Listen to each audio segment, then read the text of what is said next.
So far, you have learned how to use some of the built-in functions in Python, such as print, round, and so on.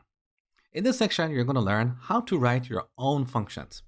Now, you might ask, but why do we even need to write our own functions?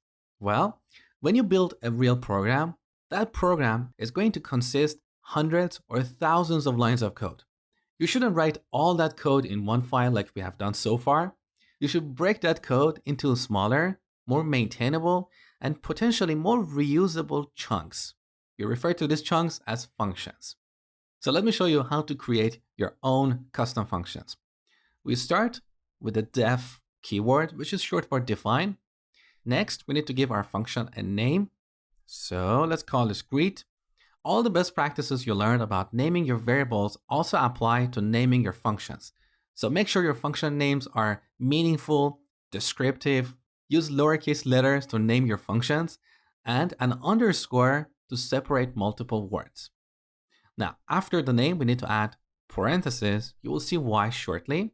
And then we'll add a colon. Now, what is going to happen? You know it. We're going to get indentation, which means the following statements will belong to this function. So here I'm going to add two statements. Hi there, and welcome aboard. Both these lines belong to this function because they're indented. Now we're done with this function. We need to call it. So we remove the indentation and we add two line breaks after this function. This is what PEP 8 recommends to keep our code clean and maintainable.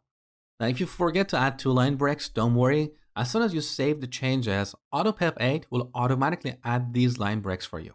Let me show you. So I'm going to remove these line breaks and call this function greet with parentheses, just like how we call the built-in functions.